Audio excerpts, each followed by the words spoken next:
Hi everybody, welcome to History Doodles. Today we're going to be talking about Claudius and Caligula, two men who really show how volatile, powerful, and human the men at the center of the Roman Empire at its height really were. Without further ado, let's get into it.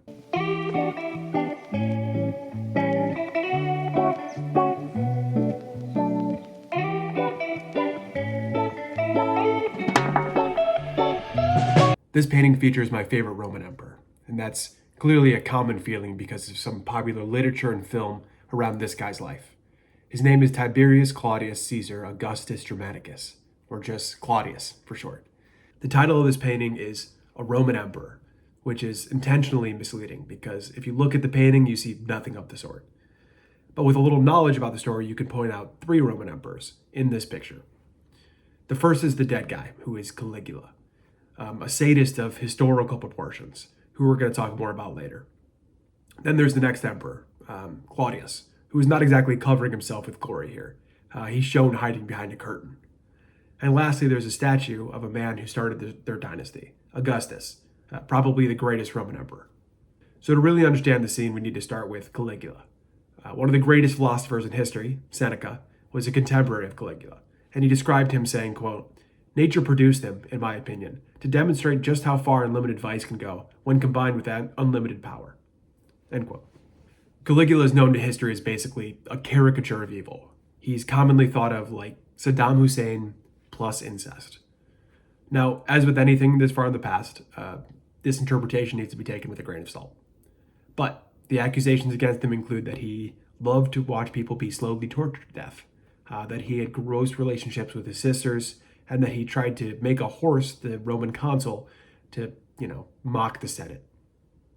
Even acknowledging that some of these facts might be stretched, you get the sense this man wasn't an ideal fit for the role. Caligula's real name was Gaius Julius Caesar Germanicus. Caligula was just a nickname given to him by the soldiers who he grew up around, and it meant something like bootykins, because of the oversized military boots he would wear, which probably looked kind of cute and ridiculous. He had been born a member of the Julio-Claudian dynasty, the dynasty that would rule Rome after Augustus. His family was known for doing some horrible things to each other, and Caligula got to experience that firsthand growing up, which, might explain some of the terrible behavior later in life. His father died when he was 7, and possibly from a poisoning, and then his mother was exiled and starved to death. He then spent part of his youth living with his great-uncle Tiberius, who was the emperor at the time. The things that Tiberius are accused of doing would take this episode from PG-13 to R pretty quickly. And this was all done in the plain view of Caligula. So the male role models in his life were atrocious examples of human behavior. Anyway, young bootykins would become the successor to Tiberius, and he abused the hell out of the job. We could spend way too long here describing all the messed up things he supposedly did, but suffices to say, it was a disaster. Eventually, he pissed off the wrong people, the Praetorian Guard, an elite section of soldiers who guarded the emperor. Their close access made for a very straightforward assassination, and Caligula died by being stabbed multiple times by a cohort of these men. Claudius would wind up as the emperor after this, which was a very unexpected outcome. Claudius was around 50 years old at the time, which was, quite aged, and he was more than a black sheep in this family. He had some sort of disability. Supposedly he walked with a limp, drooled and stammered, and he was ridiculed and shunned by the rest of his family. We now know that this condition could have been something like cerebral palsy, and today we would have a lot of empathy and tolerance for a person in his position, and understand that he would possibly be very mentally sharp, despite his physical limitations.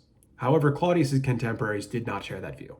His own mother, Antonia, often called him, quote, a monster, a man whom nature had begun work upon, but then flung aside. How this guy ended up the emperor of Rome is very interesting, and some people think that a conspiracy was at hand.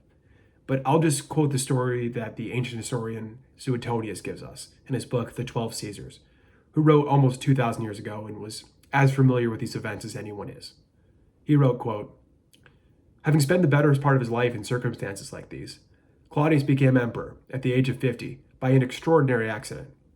When the assassins ordered Gaius's courtiers to disperse, pretending that he wished to be alone, Claudius went off with the rest and retired to a room called the Hermaeum. But he soon heard about the murder, and he slipped away in alarm to a nearby balcony, where he hid trembling behind the door curtains. A common soldier who happened to be running past noticed a pair of feet beneath the curtain, pulled out their owner for identification, and recognized him. Claudius dropped to the floor and clasped the soldier's knees, but found himself acclaimed emperor. End quote. So the story is basically that Claudius heard his nephew being murdered, and he hid behind a curtain fearing for his life. And when he was found, instead of being killed, he would be hailed by the Praetorian Guard as the new emperor. They probably thought he was going to be really pliable, somewhat of a puppet, and that it would be a nice change of pace from their current situation. Claudius immediately showed that he was not the bumbling idiot that his family thought he was. He paid off the Praetorian Guard, which is a very sensible first step, and then he spent his early reign showing a level of tolerance and public generosity that was much more positive than his predecessor. He built new aqueducts and public works, and he focused on improving the administration of the empire. He's probably most remembered for bringing Britain into the Roman Empire and making a province there. At the time, Britain was a very alien place to the Romans, as is described by the historian Tom Holland in his book Dynasty, who wrote, quote, "Few knew much about Britain, but what they did know was deeply off-putting. The natives were, if anything, even more barbarous than the Germans. They painted themselves blue. They held their wives in common. They wore hair on their upper lip, an affectation so grotesque that Latin did not even have a word for it." End quote. Claudius would send a Roman army up to this area to pacify it and connect it to the Roman world. The native tribes living in the area put up a resistance to his rule, but most famously the warrior queen Boudica. But under his reign, this area was successfully pacified and would remain part of the Roman world for hundreds of years. Claudius would rule for 13 years, which was the longest tenure as an emperor since Augustus. His legacy was a mixed bag at the time, but modern historians look back on it very favorably, especially compared to other members of the Julio-Claudian dynasty. He would die at the old age of 63, possibly of natural causes, or it's possible that he was poisoned by his wife, who wanted to make room for the next emperor. His successor would be adopted by Claudius later in life, and was another guy who would be remembered as a monster with a very famous name, Nero. Nero would be the last member of the dynasty and really bring home the lesson of how volatile living under a dynastic rule can be. Thank you so much for watching. I hope you enjoyed it, and it'd be great if you can like and subscribe if you did. I hope to see you next time.